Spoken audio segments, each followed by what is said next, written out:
Hey there, fella. It's super duper time for a drink. Spill the tea, lose your mind. The spots, the egos, the overtime. And that client from fucking hell still wants one more life. With Tyler, Maddy, and Kumi, it's the Super Duper Show. Hey everybody, welcome to the Super Duper Show, where we break all the NDAs and tell the wildest stories from the Super Bowl by the freelancers who made the work.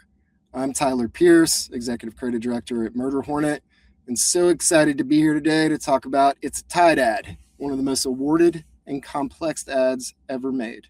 But before we get into that, a couple of shout outs to a few people. Michelle and Jordan, thanks so much for your help bringing this all together, coordinating all of this. And Doug, big shout out to you, Indie Agency News. Appreciate everything you're doing for indie agencies out there. So everybody that's listening, sign up for Indie Agency News. And for sure, visit the Murder Hornet website and sign up for our swarm. We're looking to find some new freelancers, and we would love to talk to you and make acquaintance. So with all that said, we're going to kind of hop right into things. So my guest host today is a dear friend, and I actually calculated this before we were talking. We've known each other for over 10 years. Barth, I'd like to introduce you to the Super Duper Show. You can brag about yourself, plug yourself, shamelessly plug yourself, please, and tell us who you are and what's going on. Thanks, Tyler. Those are really sweet, kind words, and really happy to be here. My name is Bharat Kumar. I'm an Executive Creative Director at Momentum Worldwide. I've had the pleasure of working with some amazing people like Tyler, first starting off at Carrot Creative, a decade ago.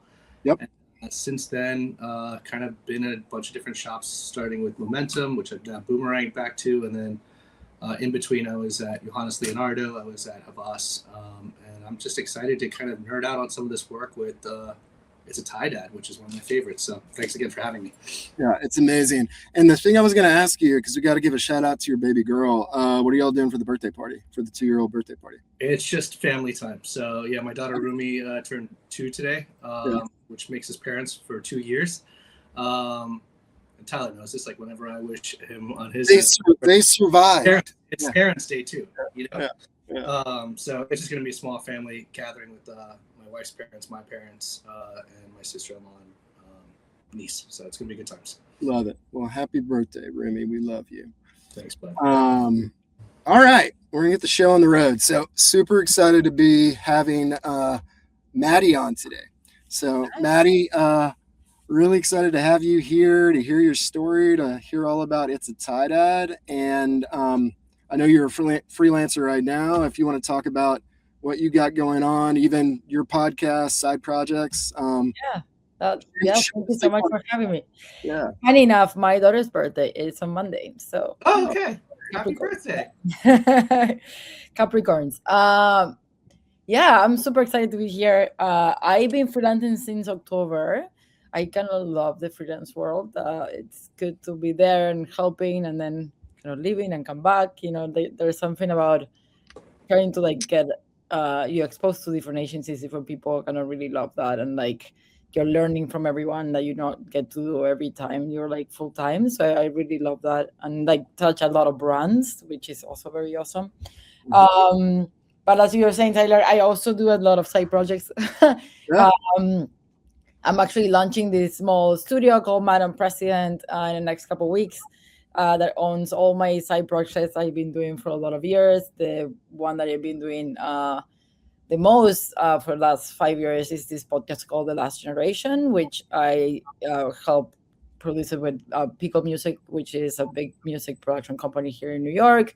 And now that we did, it's all about preserving stories from the past. I'm the grandchild of a Holocaust survivor, and I never got a chance to know her story. Mm-hmm. So I started this podcast to give the space to other people to have that moment. So we recorded 11 survivors with their grandkids. One of those, actually, we just created a little documentary testimonial that is also something that we're working. Arcade and Pico helped me bring it to life, which I'm super excited they wanted to help me do it. And then now we're also working in a new chapter on the podcast called for civil rights and working together with Sequel and Jimmy Smith. And it's super, super exciting. We're actually launching in 2 weeks, the first episode. So yeah, and I have so many other more projects, a little like book that I'm launching about periods for kids that are neurodivergent. So Madam President is all about making work that it's helps create, change and, making the things I love on the side. But while I still freelance and do the advertising work. If I could, I know we're not in the same room, I would give you a hug right now because that's amazing. And the preservation of those stories and that connection even back to your family is really tremendous to hear. Yeah, thank you. Yeah, I enjoy it so much just to get the chance to meet these people. It's amazing to me, and I feel like you can use, we always say like make ads for good, but I'm like, I really like doing that. So I actually do a lot of things that I'm not a big fan of the current president. So I have a lot of projects on my repertoire that like talks about that. And like, it's all about, helping through creativity and creating work that kind of like transports into something bigger. But I still love advertising and making ads and things like that. I talking about Tie-Dye, I'm in New York, and I got brought into New York to work at Saatchi at the time under the CCO Javier Capopiano, who's another fellow Argentinian. And I was like, I feel like it was one of those moments where like all the stars align and you were like at the right agency at the right time with the right people. It's funny enough, like it was the most diverse team I ever worked with from all over, like Brazilians, Italians, Americans, Australians, Peruvians, like you name it. And I think it made a lot of the difference, to be honest, of how we all came together to work in Tie-Dye. So I'm like, always take a bit of pride of that, right? It's like, it kind of like combines what I'm saying. Like, it's like, oh, to make great work, you need the right people, right? And like a combination of minds from all over. That's the truth, because Maddy, I still don't know how you or that team pulled this off. I mean, I was talking to, Barth before we watched the case study here in a second, just between, I don't even know how it was pitched, your director's process, scenes, vignettes, green screen, other IP. There's so many layers to this story that, B and I as ad nerds, I was just like, dude, we're just gonna be able to talk about it for days and days. Yeah, we can tell you all the secrets. It's been so long already that I'm like, we're almost 10 years in, which is insane to me. Yeah, 2018. Maybe with that. And I have a little plus story that you guys don't know that I think you would love it. So my husband, boyfriend at the time, we worked on it together. And I didn't get to go to the shoot, but he did. And he actually used Asaya Mustafa to propose to me the day after the Super Bowl. Oh, wow. So I can show you guys that video after. Awesome. Oh my gosh, mic drop. Jeez. I mean. So yeah, it's one of those like very nerd moments where like he went to the producer and was like, hey, do you mind if I use Asaya for like 10 minutes? And he's a copywriter, and he was like, wrote a little script and asked him to do it. And then the day after the Super Bowl, it was freezing in New York, and we took the day off after doing, the war room, whatever. And he proposed to me the day after the Super Bowl. So it's a bit of like a really nice like story of how. Yeah. Well, I hope instead of it saying "hello, ladies," it said "hello, Maddy." That, It's funny because he never in the video says, "Do you want to marry me?" And he's like, "It could be anything." I used it to my. He did have a ring, so.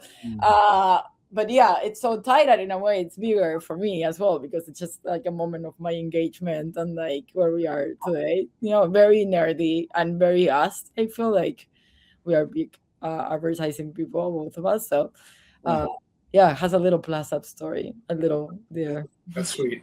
Yeah, you learn something new every day.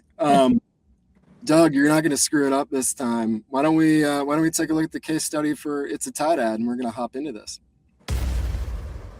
Is this a Tide ad or is this another real? Right. Is this a Tide ad? Is this one? Is every ad a Tide ad? Wait a minute. Is this going to be a Tide commercial? This year, Tide won the Super Bowl by doing something that's never been done before, turning every ad into a Tide ad. This is how we did it. Yeah, just a typical Super Bowl car ad. Right? Or a hilarious beer ad. But it's a Tide ad. What? It's a Tide ad. Look at those clean clothes. What else would this be an ad for? A razor? No. Tide ad. Cold, refreshing. Tide ad. So, does this make every Super Bowl ad a Tide ad? I think it does. Within seconds, hashtag Tide ad began trending. Soon, millions of viewers were suddenly questioning if every single Super Bowl ad they saw was a Tide ad. Then we took the idea further. Hello again, ladies. Is your man the kind of man who would climb the height?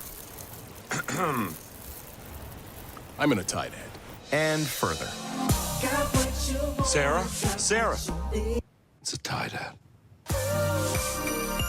We even hijacked the live broadcast. Welcome back to another Tide ad. It was so big that other brands felt the need to say they were not a Tide ad, including the competition. But it was too late. Tide stole the show. They kind of hijacked the entire Super Bowl. James, you love the Tide commercial. I said, baby, what are we washing our clothes with? If it's not Tide, we're doing it wrong. This was the best ad of the Super Bowl. And I'm wearing a white shirt making this A Tide ad.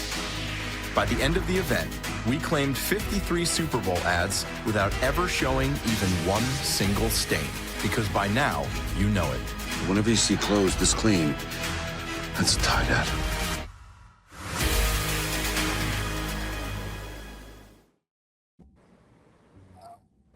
Barth, why don't you kick us off? I know you got probably a million thoughts. I do. Start us. Yeah, this is, I don't know if you caught me at the beginning, man. This is one of my favorite ads ever.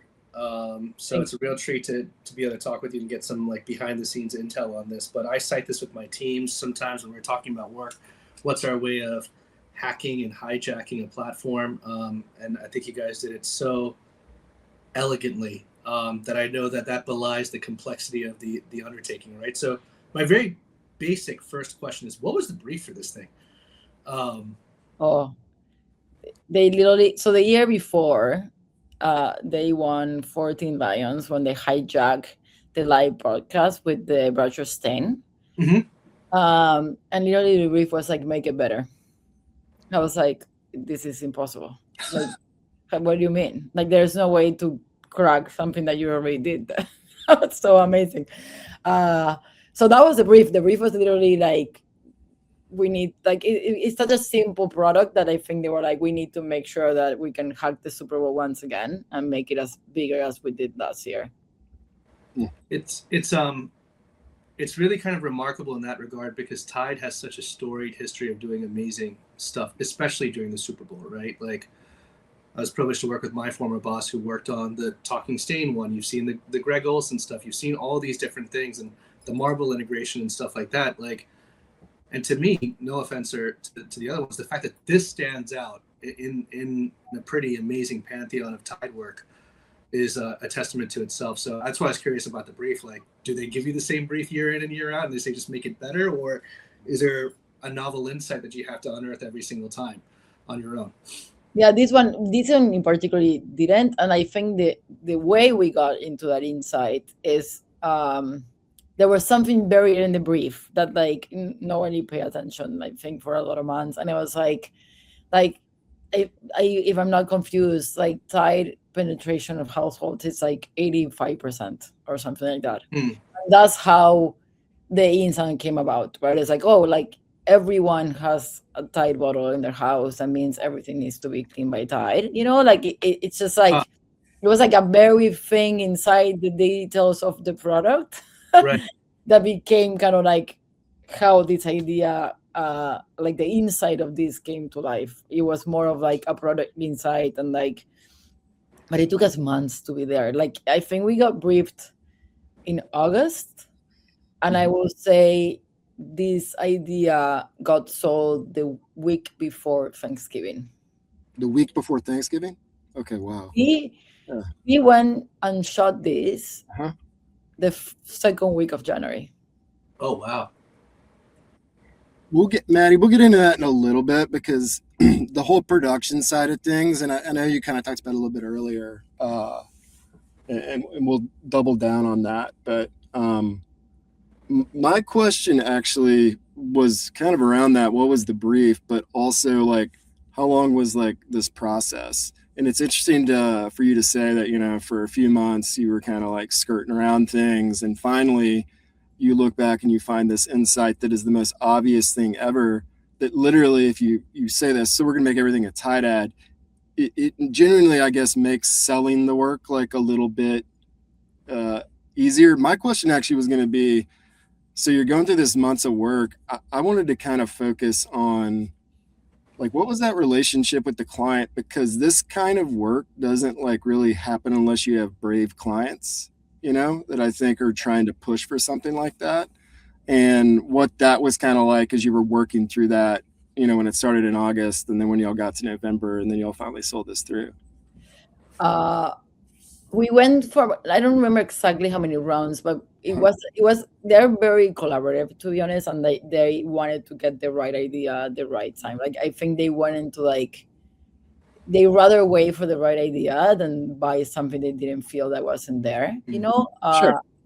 I think the testament that they had done the Super Bowl the year before was very helpful, because that made them that they were like ready for bravery, right? Like, they did something brave the year before. It was very challenging. They brought Justin, the way they planned it, right? Like, it looked like a broadcast. They cut to the commercial. Like, it had so much done that I think they were like willing to do that. The clients itself are amazing. Like, most of them are not on the brand anymore, but they're very hungry to make great ads. They're always pushing the envelope for great creativity. So it felt like the best partnership you can have for something as big as this, right? Yeah, and I think, Barth, to kind of even build off you, the legacy I think Saatchi has had with that account. Like, I don't even know how long it's been with Saatchi. I literally think, a lot of years. Yeah, a long time. Even some of the wonderful work they did last year, there's a consistent like bar that I feel like that particular brand like always hits, and they do take some big swings, which is crazy. It's also interesting, Maddy, when you say like you looked at the brief and that thing that was kind of nestled at the bottom of it, right, in terms of household penetration and stuff like that. It's one thing to say 80+% of people have Tide in their homes, right? It's another thing to be able to interpret and articulate that, to talk about the ubiquity of Tide, right, and how that can translate to everything you consume on television is ostensibly a Tide ad, right? That takes a leap, and it's so obvious, and that's why I think it's so envy-inducing. Yeah. But getting to that clarity and that simplicity is also really hard work. So I'm kind of curious as to, what was the pitch, the presentation process of this? Like, like, was it that obvious to them? Did they were like, wow, this is the umbrella on a drink, of course we should do it? Or was there a lot of like conversation and debate about the merits of it? No, so the way, like, as I said, we had like went through a lot of rounds, and like there were like pieces when like sometimes we passed through that and then like kind of like didn't land into that idea. There were a lot of creatives involved in this idea. I think at the end we were like 10 or 11 creatives producing this. Like, you needed a lot of people to make this happen, because it had a lot of pieces and parts. Like, as I said, like, I sadly didn't get to go to the shoot, but I stayed and worked with other creatives on the social stuff. Like, there were all these different pieces that you needed to create, right? And besides the like, you see the big thing, we also had teasers that needed to be edited while they were still shooting. There were like so many things happening at the same time. Back to your question, this was like typical like weekend work moment. 5 p.m., 6 p.m. in an office, very dark day at night, and I, the creative I was working with at the time, Jacopo, he's actually the creative behind the inside in a way. Like he's the one who got the interpretation of that, and like we were chatting, and he was like, "What about this?" And I was like, "Oh my god, there's something here!" Like, and then we had the CCO was sitting at the table, Javi and other creatives were there. We started chatting about that. I was like, "Oh, it would be funny to do the tropes, right, of ads." And that's a little bit how like the structure started to become something. And the head of account at the time, Nick Miartis, he had an amazing relationship with the client, and it was more like a phone call, like, "Hey, we have it," kind of situation, you know. Like it was more like, and I think they trusted him so badly, him and Javi, like they really trusted what they had, you know, that they got very excited when they were like, "We're gonna take over. This is the thing." It wasn't so big of a pitch, I would say. Okay. It was more of like we've been working together towards something big, and this felt like, "Oh, this is it," you know. What became a bit more of like pitch presentation, we did lots of scripts, like so many scripts. Like we went through like so many variations of like tropes and things. Like in one point we're like, "Oh, there's an opportunity to work with this network," so we went and like created all these ads based on that network. They were building a partnership, like, you know, like that's when I think we started pitching more, and how the idea will come to life in a way that feels seamless instead of like just the concept itself, you know. I feel like the concept in a way was easier to sell than like the pieces of how to build it, right? It just became like a little bit like a writer's room. Like art directors, copywriters, everyone was writing. Like we needed, like, as I said, we sold this in November. And most Super Bowls are shot by October, November, right? Like it's like, and I'm talking late, right? So it was hard to find directors at the beginning, right? It's like, who is the actor? Like there were all these nuances of things that you needed to solve in a very fast way, that I think that was harder in a way on the conversations with the client of how to get to the perfect thing, you know? So Maddy, to build off both what you and Barth are talking about, my question was going to kind of be, so you have the idea, everybody's aligned on the idea, cool. It's amazing that you had an account partner that had that kind of, you know, cachet and pool and could, you know, really, I think, truly help the creatives and sell work through. Yeah. My question was going to be, and I was talking to Barth about this on the phone earlier this week. There's so many lanes and avenues, whether it was the broadcast or the bumpers that are integrated like in the third quarter and all these different moments. How did the media agency work with y'all to, you know, rein this thing in? Because to your point, you're writing thousands of scripts because you're not sure if you're going to do, a collab with, Old Spice, or if you're going to do the, basically a dupe of an Old Milwaukee's Best beer commercial. Like, how did the media agency work with you and the other creatives?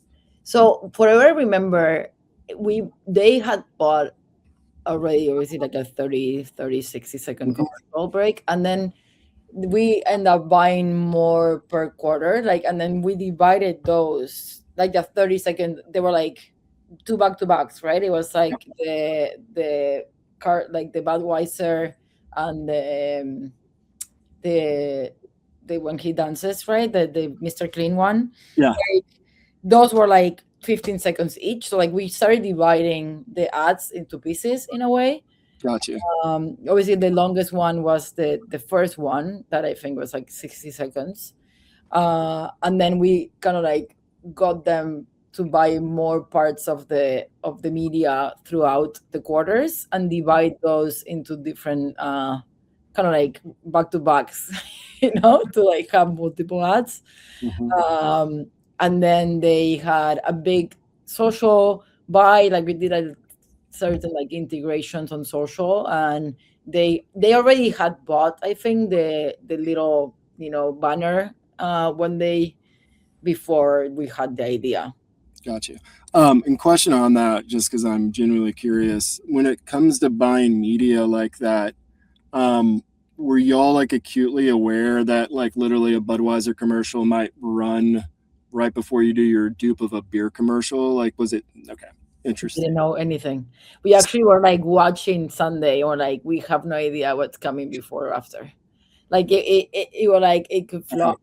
We're like, is the people gonna understand it and people are not gonna understand it? Like it was like that is a leap of faith. It was a bit of a leap of faith. It's almost better that you didn't, right? Because like you're not over intellectualizing or analyzing what should go here. You're like, let's just do what's in service of the idea and the spot, and then let things fall where they may. So that's cool. Well, it's like weird too. I guess like, in hindsight, you look back at it now and it's like the more it showed up, the funnier it got. Yeah. Like once the gag was on, it was like stretched to, to an extreme, and I just think that's fantastic. Let's talk about casting though, Maddy. I had an interesting conversation earlier this week. It was for a car commercial, and we were talking about who was the final casting and who they wanted. And I was like, wow, that work would have been so different with these people versus what I just watched. Was David always like the top pick? Okay. All right. Spill the tea. We wanted Don Draper. I don't even remember like if he was too expensive or like he wasn't able like that. But now I'm like that would have been so meta on the meta kind of situation. Actually, I think it was like the first season of like Stranger Things happening in 2018. And the daughter of the TCO was like, what about this guy? And that's how it became a thing. We're like, oh, like, he would be fun. I think we went through like the typical ones, like Jeff Goldblum, right? Like, we definitely wanted, Mad Men kind of situation. But then David Harbour was open to do it. I think he's not big into commercials. Yeah. I don't want to be wrong, but I think he only did Tide commercials, like maybe something else, but he's not big into commercials. So this was his first ever commercial he did. And it was like, he was growing. He wasn't as big as he is today. So, it felt like the right person. Again, it wasn't like we had so many options because we were like super late, and a lot of the all the good actors maybe were already did a Super Bowl commercial. But yeah, that we give credit to the daughter of the CCO. Oh, that's amazing. How was it sheriff or detective? I forget. Sheriff Harper. How was he to work with? Good? I heard that he was good. Mm-hmm. Yeah, I feel like it was his first commercial, so he's learning the tricks to have a client have opinions in a shoot.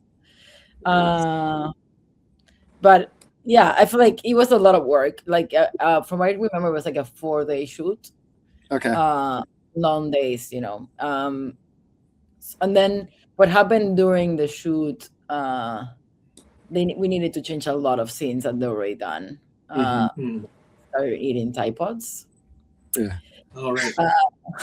I was gonna ask. I feel like I also feel like maybe it was the year before that or the year after that. They literally ran just a "Don't Eat Tide Pods" commercial. I feel like it was like a PSA.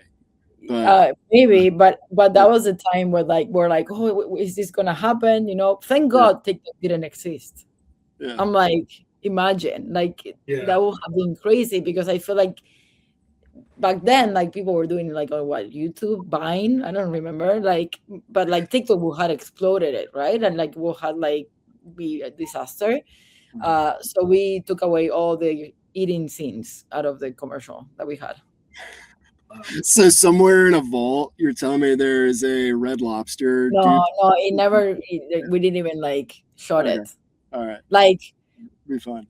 Like the people in LA were like, okay, we need to rewrite all this, and like people were like we all wrote so many options to like cover certain scenes that were happening. We're like, this is the best solution we can find at the time. I don't know. I think it's kind of the way to do it. I feel like I know you have an art background, but it sounds like you can script pretty well, obviously. I feel like at this point, so used to just rewriting everything on set anyways. Not done. That's the only way, right? Seriously, and that I think that's where you figure out if somebody can make it in this industry or not. It's like if it doesn't happen on the shoot, right? It's like, I was in a shoot this year or last year now, 2025, for Kroger actually, and they were like, "Oh, we think the actress has strep and she cannot make it," and we're like, "Well, fuck, we have to rewrite this thing now. Like, what are we gonna do? Like, you already have every find a new actor, and then rewrite it." That's nuts. So who? I don't even actually know the answer to this, Maddy. Who was the director? What production house? Tell us all that stuff. We did it with Tractor. Okay. Was it Biscuits? I think, I don't want to say, but I remember Tractor were the directors, and they were awesome. Like they're like a collective. Two of them came and shot it. Yeah, and then Pico, the one I was telling you that do the podcast with, they are the people who created the music, and then Arcade Jeff is the one that edited the commercial. We actually had 3 edit rooms. There's how many commercials that we had, so there were multiple editors involved. I think there were like almost the 10 of us were there, and we gained so much weight of all the food we ate for 3 weeks. They're editing every commercial for so many weeks. Yeah. So yeah, it was like again, I said before, like the stars aligned, all the best people were like involved, and I think what made it so amazing was like all of us were like wanted to make the best of the best, right? Like there was like the least amount of ego as possible to make it amazing. Yeah, well, it's like weird in those experiences,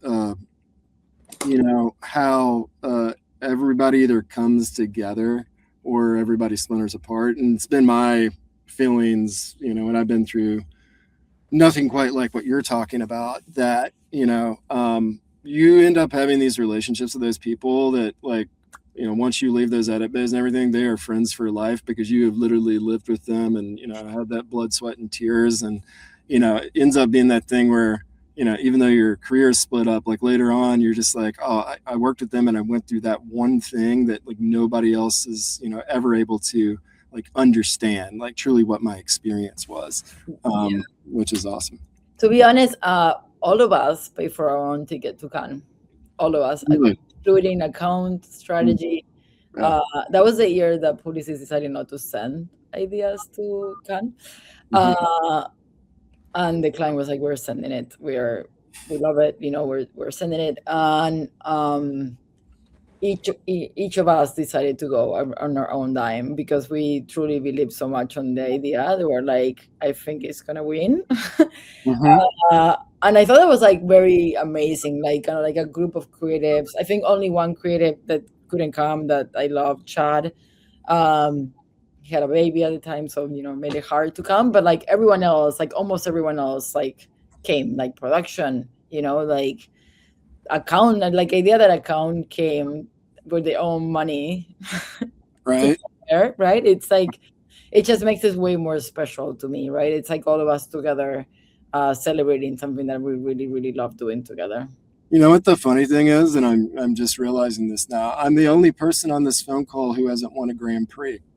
You've won a Grand Prix. Barth's won 2 Grand Prix, you little bastard.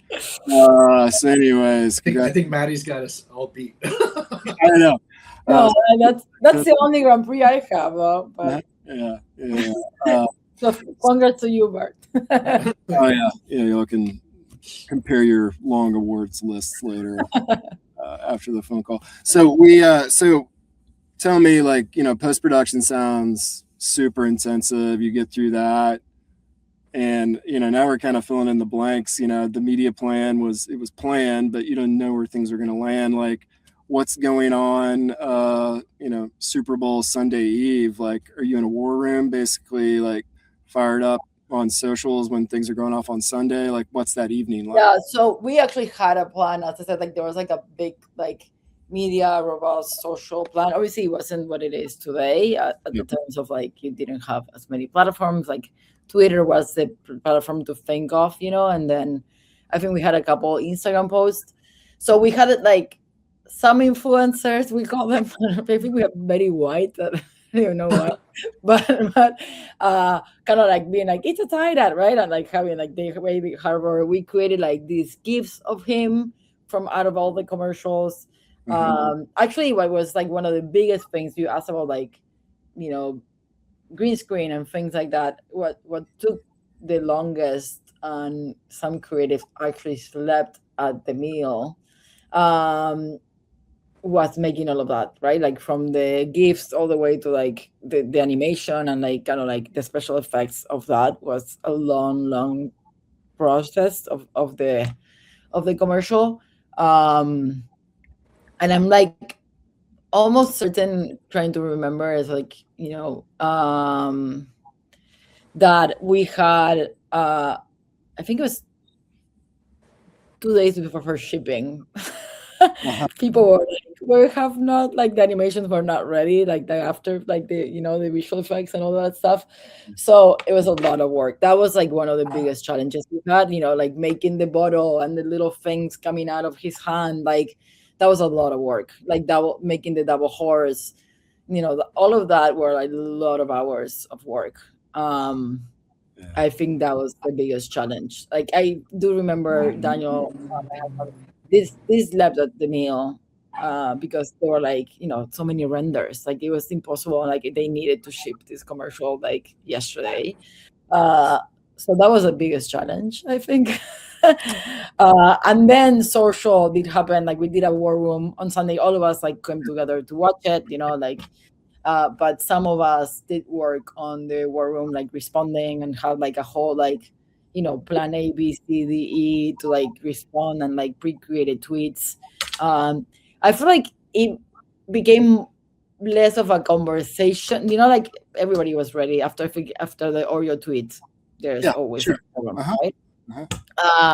But that I remember that was like, okay, if people respond, are we responding? Are we not responding? Kind of situation. I do remember that the lights went out again in that one, in that Super Bowl, and we had a little tweet, but I think it wasn't like as relevant as, you know, what was happening with Tidad.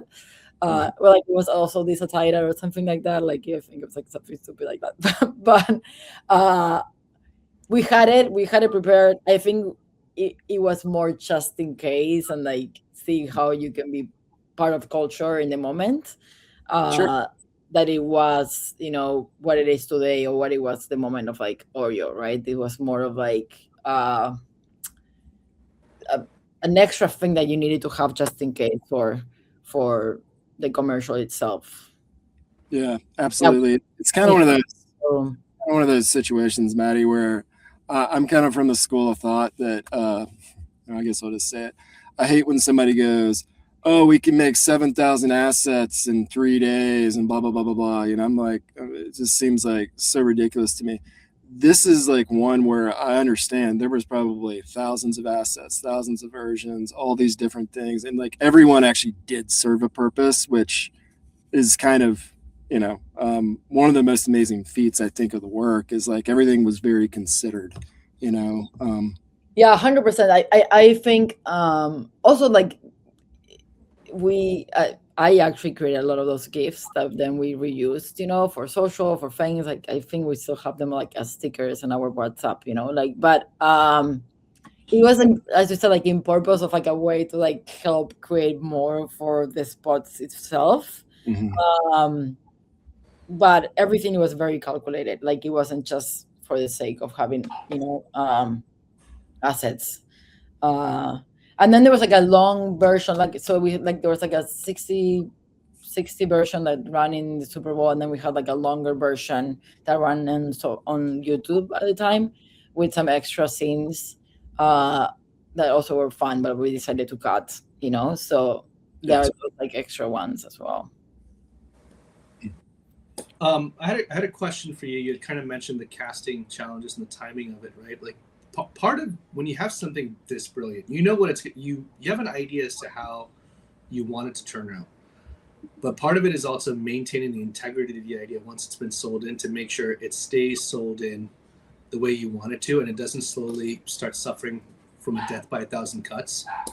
Did you have that challenge? Did you have like, were there things where you're like, oh, this could go off the rails right now. We gotta hold the line here. What were some of those types of things if they did exist?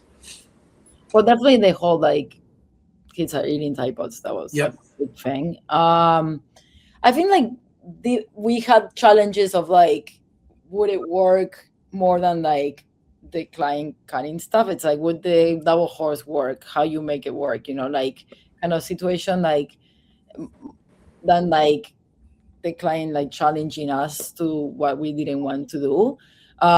We were very lucky that a lot of the brands that you see are P&G brands, right? So, like the head of Tide was like went to all these like partners inside P&G. Was like, I have this amazing idea. Do you want to be part of this, right? And everybody said yes. Like it was more of like they wanted to be part of that as well, you know. And I think that's when we got very lucky in a way. Like I think if you're working with one brand that doesn't own all these different brands, it will have been a bigger challenge to create it. Obviously, we had the permission of Budweiser, you know, and like that was like one of the big ones that we had. That wasn't. I think that was the only brand that wasn't. Because then we created, right, like the guy who is like the mechanic. Like there's no brand behind in a way. Right. The mattress that they were like tropes, but not actually, you know, brands. And then you had the actual brands like the Old Spice or, you know, Mr. Clean. Those were things that, you know, the head of Tide went around and asked, you know, do you want to be part of this? And the brands, like we had the idea and then he went and asked and they were like, yes, sure, you know. And right. Or like, I think also they were like, hey, do you want to use Hasaya and Mustafa? And we were like, yes, we want. Well, situations, I think you're so lucky, right? Because P&G owns every single brand. Right. So, hey, Maddy, question on that. And this isn't from me. This is actually a great question coming from Zenger himself from the chat. Like, what did Wyden think about tapping like Mustafa? You know, like the Old Spice stuff. Like, what do these other agencies think about, like, you know, y'all treading on that? I'm genuinely curious. I don't think there was much conflict. I imagine there were conversations, and to be honest, like the people from Old Spice wanted to be part of that. So yeah, I think they will have conversations. I don't remember being like a big challenge at all. But I think everyone was genuinely happy because it's like a fun ad. It wasn't like you're like, you know, stealing, you know, like you're just making fun of it. And the double horse was pretty funny. Yeah. Love, we've said double horse like 8 times in this conversation. Now you have to go back and see it. Yeah. What are you saying, Barth? Did this have to go through testing? Did not have to go to testing. You don't test a Super Bowl. I'm so happy to hear that. I don't think Tide tests. Maybe like the ones that are like, you know, every day, you know, that and the ones on the couch kind of situation. But I don't think Tide is one of those brands that test. You know, in either of like the big stuff. Imagine depending on the product maybe, but not on this. Obviously, I would have never been running if we did. Yeah, that's what I was curious. You know, like. Yeah, we were so lucky. I think I've been in situations before when you are working on like Super Bowl stuff, and they're like, "It needs to go to testing." And you're like, "Okay," you know. Yeah. All those horror stories of your friends, and like the amazing commercial, and then it dies because of testing. You're like, "Oh no." Oh, we heard a doozy the other day. I was actually talking to Noel about this. Somebody was working on a car commercial. And they shot the whole thing 3 days out from the Super Bowl, shelved the $3.5 million commercial. Is it not crazy that they can shelve all that money? I was like, I said to the person, I was like, I am sorry. I was like, that would have broke me, I think. You know? So much work, no? Like, it's like their energy, it's like, we didn't have kids at the time. I'm like, I don't know how any of us will have survived doing this Super Bowl and having a kid. Like, it just will make you break. Like, who is the kid will never eat. Like, they will be, you know, like, because it's so much work. I feel like you're like giving yourself, you know, the opportunity to make something that you know, I think you're like one of the lucky ones if you get one-on-one Super Bowl in your lifetime, right? And like, when that happens, you're like, okay, I'm gonna own this and make it the best I can, and like they were parents, and I'm like, I should ask them how did they survive. I was gonna say, are they alive? Did they survive? Did the kids? They are still there. So, Maddy, the spot airs, the internet goes wild. Like, I know you're still plugged in with your huge team that night. Like, did you have any time to celebrate in the moment, or was that all the next day? Because there's we went drinking the day after the night off. I think a little. We were like I remember being in the office of maybe the media company or like the sports media. It's like in the financial district. When it first aired, we were like, like those 2 seconds until like you see if people react to it, we're like, what the fuck? We did it.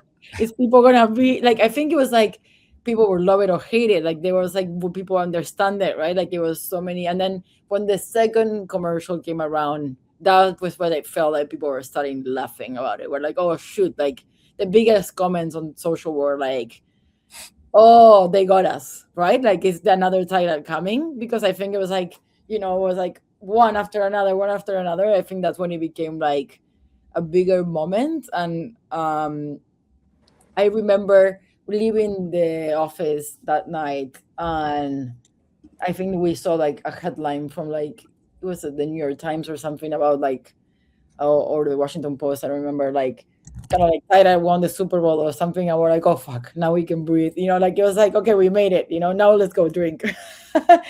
But then obviously the challenge was like putting together a case study that felt compelling, that had everything. That's also, I think, a big part of how you package these ideas, right? So it was very fun. I wasn't part of the team that created the case study, but the creatives that did are amazing at doing case studies, and I think they kind of like brought the whole idea together in a very nice way to tell the story of what happened that night. Well, you just answered a question I had, was like how was coming up, because you have so many assets, and to tell that story so succinctly and easily, it must have taken a lot of work. So it did. Maybe it's a bit of having a different team on it to help out, right? So they were actually part of the Titan team as well. But like most of them are South American, to be honest, and I think they have that tactile of making case studies. Like they're so good at making it, right? And like, and I think they kind of found a way to tell that story. The CEO Andrea Diquez at the time, she also has like the best eye for creativity, and like she was like, I want something that makes me feel something, right? And they always tell this story. I wasn't in the room then, but like it's like, then it's like, and this makes me a title, right? Like when the guy says that on the news, that's what like made the case study. It's like, oh my god, like this guy itself is talking about the commercial by him being part of that. So that was like a big thing that they found to make it feel so, wow, like it broke culture in a way, cultural vernacular, basically. You have people literally saying what your spot was IRL, which is like, it's crazy. Yeah, that was crazy. Yeah, and I think it was a big challenge, but I think that the right people were like together to make it. Like Latin power there for sure. Hey, Maddy, quick question. So, I mean, it goes live, and just like jot my memory on this. Was there no like teaser for this at all? There was one with, what's the name of the player from Bradshaw Stain? Bradshaw, right? He's Bradshaw, right? Yeah, he Bradshaw. and David Harbour were like in a little like trailer getting ready, and they were like, kind of like Bradshaw's like, I don't think your commercial is gonna be so good, and like kind of like have this conversation, like a tension conversation about how like shitty his ad is gonna be, whatever. Like it was a bit like a teaser of like, whatever, your ad, it sucks, mine is amazing kind of situation. Right. They actually shot that at the beginning in LA and then shipped those commercials to New York, and the people who stayed in New York edit those. So like was like a little bit of like, whoever is here goes do this and then do that, right? Like it was like a lot of like pieces happening together, you know. So yeah, we did. I think it was 3 teasers, but I think they didn't get as much momentum. Yeah. As the whole point was like, don't reveal what it's gonna happen, right? So yeah, and you said it so well. Like, I mean, the gag got funnier the more the game went on. You know, the gag got funnier the more people actually were talking about it on social. You know, and I think that's truly why this is, for me, you know, and Bart, you kind of spoke about this. It's lightning in a bottle. Like, I don't think anybody will ever do anything like this ever again. You've been imitated, emulated, all these different things by different brands every single year, you know. Well, there's that school of thought, right, that there's no such thing as a quote unquote original idea. You steal, you borrow, and you make it your own. Right? Yeah, of course. Yeah. And I hope this comes across as the compliment that it's intended to be. Is if I were to look at the Energizer Bunny from back in the day, going into these different tropes, what was cool about that, it was kind of breaking the fourth wall for the consumer.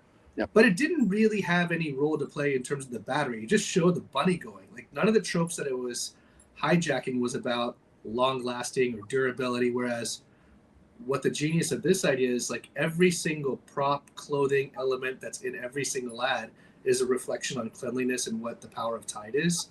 That's the part that's really exciting. And then you see brands like DoorDash recently, right, where they're soliciting a bunch of other brands to kind of do it. But everyone's going to try and emulate that. They're going to try and do it. And they might not succeed, but that's a great place to be in terms of the quote unquote canon of advertising, you know? So kudos to you and I the would team. say that we also borrow, right? Like there was like those very famous, actually I think there were also Saatchi like beer commercials that had like 1 second ads. Yeah, Miller High Life. Yeah. Yep. And when I go, like we all borrow from somewhere, and when I go, well, they also broke a little bit, like at that time, right? The way you created ads, and I think we're like, okay, how do we? And even like Brush of Stain, right? Of like, oh, they did this thing that something happened. Like I feel like we also kind of borrow from other brands to make our own case, like our own commercial, like it, like kind of inspiration of the inspiration of the inspiration, you know? Yeah. But yeah, I agree. It's funny enough until today, you know, it's this ad is from 2018. It just feels a bit old now, but we still feel like happens in conversations when you get briefed for the Super Bowl, right? It's like, how you hijack? We still get this brief. How you hijack this? How you hijack the World Cup? And you're like, okay, it's coming. Yeah. Which is awesome, you know. But I'm like, I don't know, like, or you're like, can you make it? I was like, you need a whole team of people at the same time that. You know, like for me, it's like it's something that you cannot replicate. You know, like it just like, as I said, it's like the right people at the right time with the same, like with the brief with the client. Like it's so many things that comes together to make this happen. It's not just like an idea and a person trying to make it. You know, it's you need all the parts to make it happen. Totally. So how, I'm curious, you get through it. It's amazing that everybody went to Cannes and got on stage together, and the account people paid for their tickets too.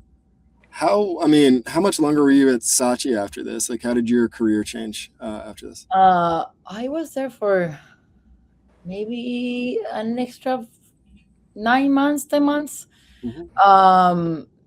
Funny enough, so the CCO, Javi, left before we went, like, it ran, and then I think that he left in May. So a lot of the cultural issues changed. Sure.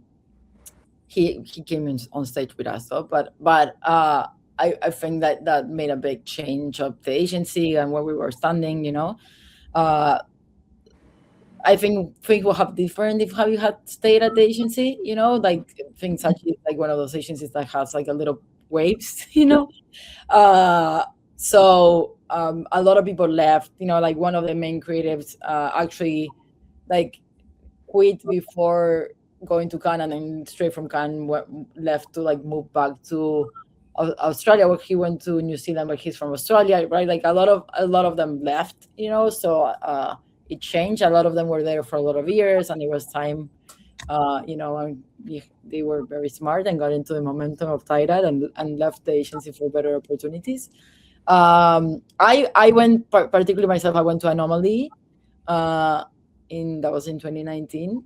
But funny enough, I think I'm gonna be very transparent. I think that these big commercials sometimes, like, even though you have them in your book and I'm having the opportunity to talk to you guys, like, because there's so many creatives, like not everybody gets like the opportunity of their lifetime, right? Like after that.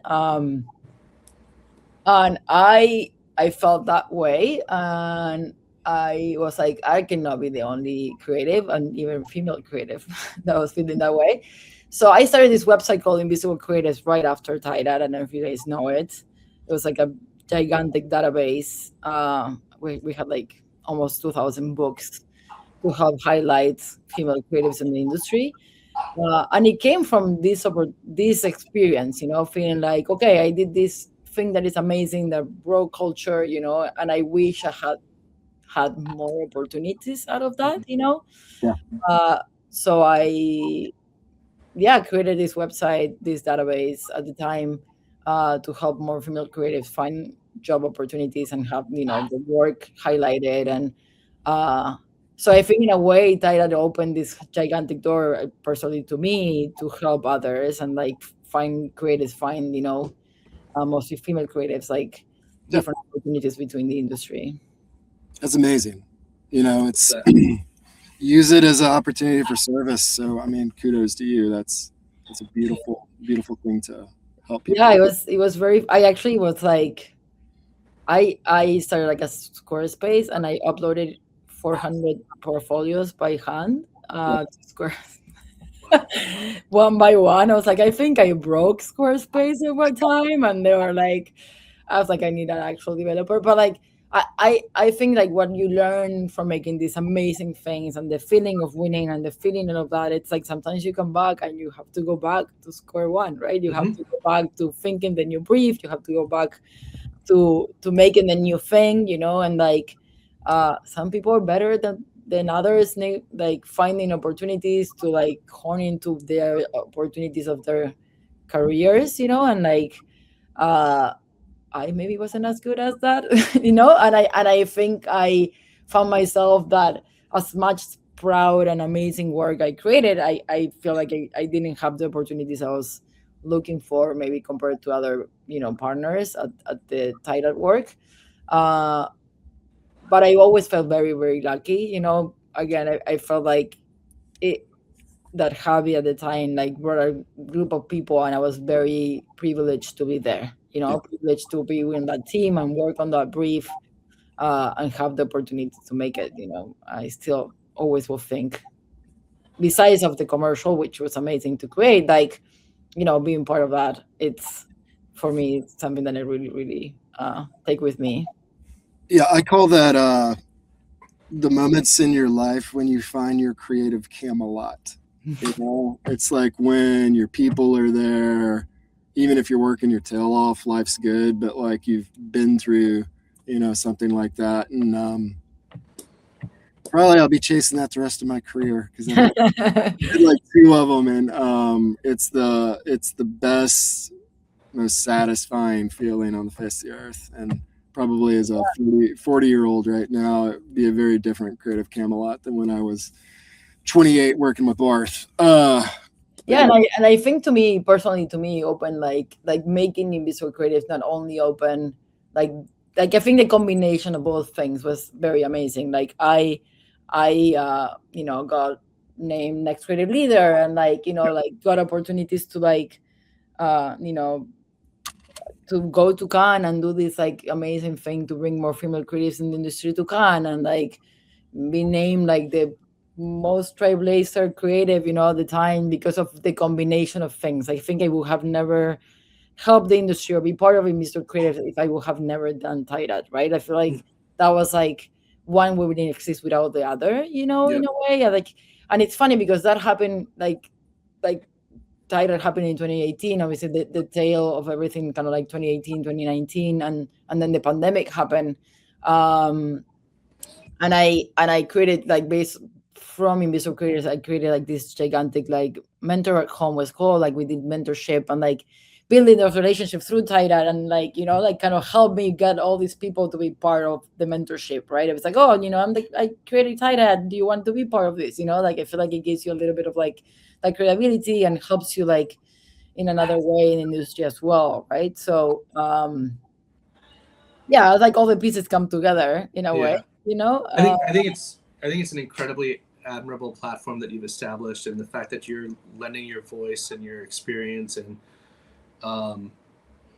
expertise, right, to let other people kind of learn from it and then hopefully have their own platforms and opportunities is fantastic. Like Tyler and I talk about this a lot. Like awards are a nice byproduct, right? Don't get me wrong.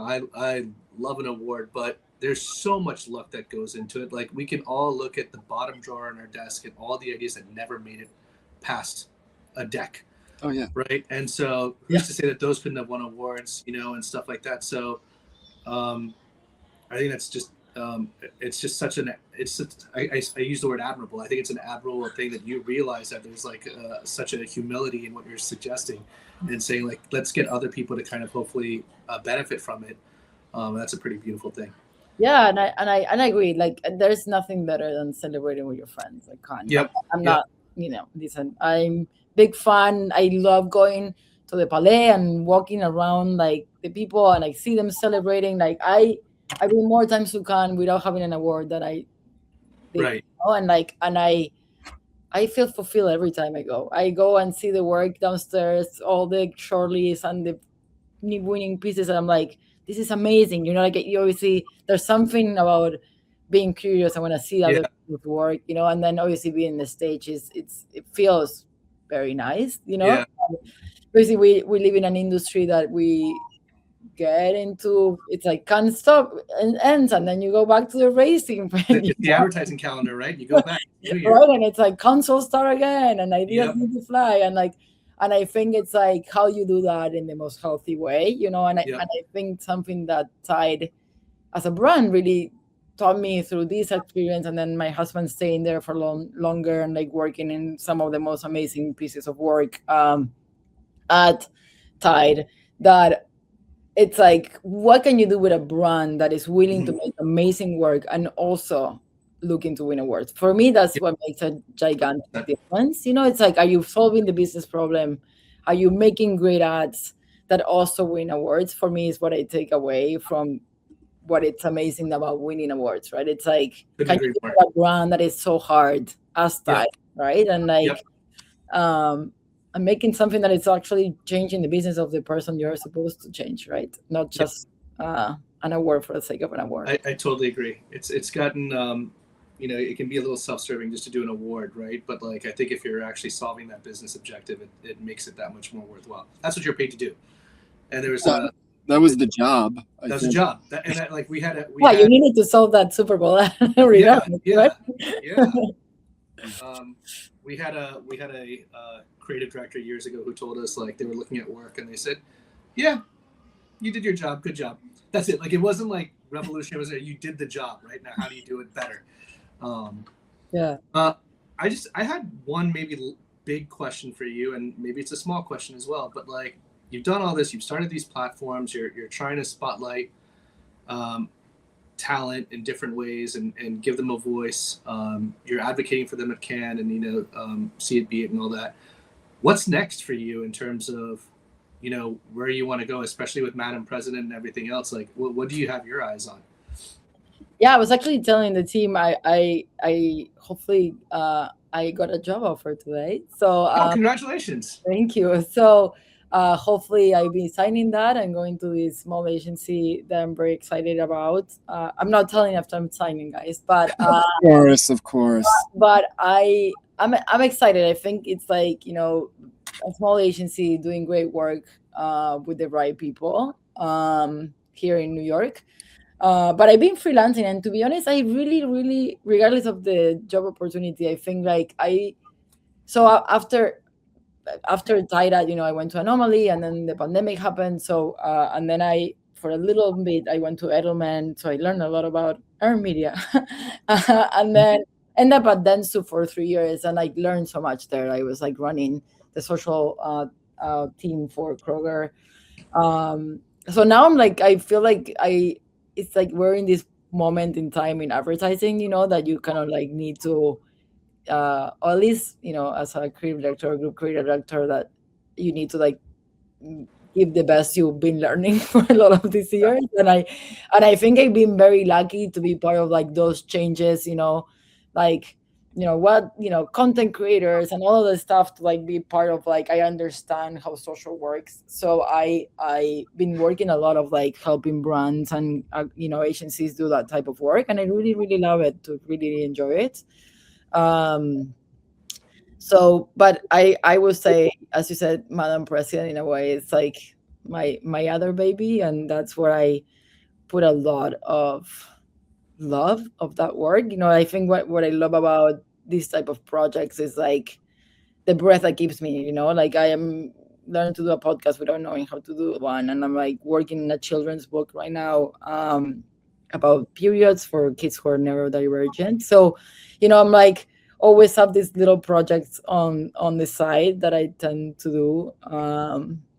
Just blows my heart. And I'm like, they're not that big, and then like end up being gigantic, like I've been doing the podcast for like 6 years, and like Invisible Critics like run for another 4 years, and then I'm like, how do I have a team of people, like I'm like, I need an intern. I put myself in big situations when I'm like, I don't know how I'm gonna solve this, and then I'm very lucky that I have all these partners, like Arcade, like doing tie-dye with them, and then years later, right. I did a little documentary, and they were like, we're happy to do it for you, and they did it. If I may, I think that's something that every creative should, and I include myself in this, right? That every creative should really subscribe to more and adopt, which is, it might feel small, or but take it on and do it. Find something that you find enriching, and you want to do it just because you want to do it. And then it takes on a life of its own, and who knows where it can grow, but you're not waiting for perfection. You're just waiting for something good to do. And then as you do it, you refine, you evolve, which is what we all do, right? You don't have the idea in and of itself right off the bat. Yeah. But that's I think a pretty amazing thing that you're doing. So good on you. Yeah. For me, it's like, what's that insight, right? Like, what's that insight that brings, like, that makes sense, that it's obviously try to be different. Like, I don't send these ideas to awards. I think it's like talking about awards. I feel like I don't want to be like, oh, what if it doesn't win? Like, like in my heart, it's like winning means, and I have these like moments in time where like I try to get a little headline from an idea, right? Like I do have like those like, fire rapid, 48 hours kind of situation. I last year, when they created like the Kamala creators from Kamala, I did this little campaign that was called Insults for Good, where we created every insult of Republicans into merch, and the merch became donations to the Kamala campaign. Like, for example, we did like a little cup that became black, that said Kamala, or like these means, because they were like, she's, going to people to like get promoted. So we did like this, it's fun. And then, like we got Fast Company talk about it. And I was like, I love doing that stuff too. Like, it's like, what's in culture? How do you make things, like for me, it's like so fun. And I think you learn from all these different experiences from agencies, right? Like all these things you're like, and then you're like, the more you get briefed, the more you get into culture, you're like, okay, this is a good idea. You just go and make it, and it's like, what's the worst that's gonna happen? That you don't get the press, that the idea doesn't make it, whatever. You tried, you made it. Love that. So I have a little bit of a spirit. I had taught circus during the pandemic, and I was like the teacher that made kids make real work. I was like, don't give me any mock-up stuff. Oh man, I love that. We'll make it. Like, you have a phone.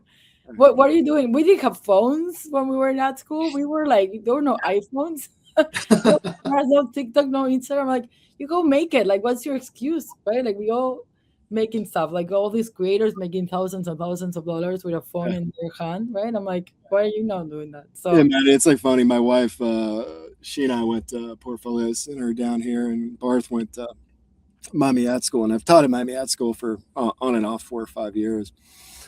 And so she and I met at school, and she would go to like her cut paper poster class. It was like all these tactile things, and like it's just a walk down memory lane. Right, it's so different from when we were in that school. There was like no opportunity to make stuff that was real. No, I think now it's like, go make it, put it in the world, like make it really high. There's literally nothing holding you back. Yeah, exactly.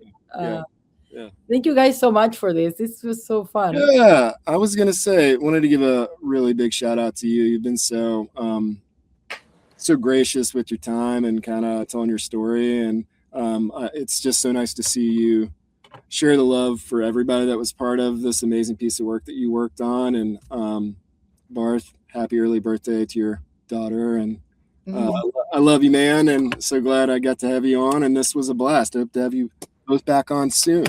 This is my guinea pig project right now. So you're making it. That's amazing. yeah, it's good times. Well, this was great. It's a Tide ad, and we'll see you next time on That's good. Thank you, Maddy. Thank you.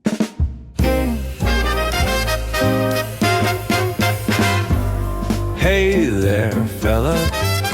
It's super duper time for a drink. Spill the tea, lose your mind.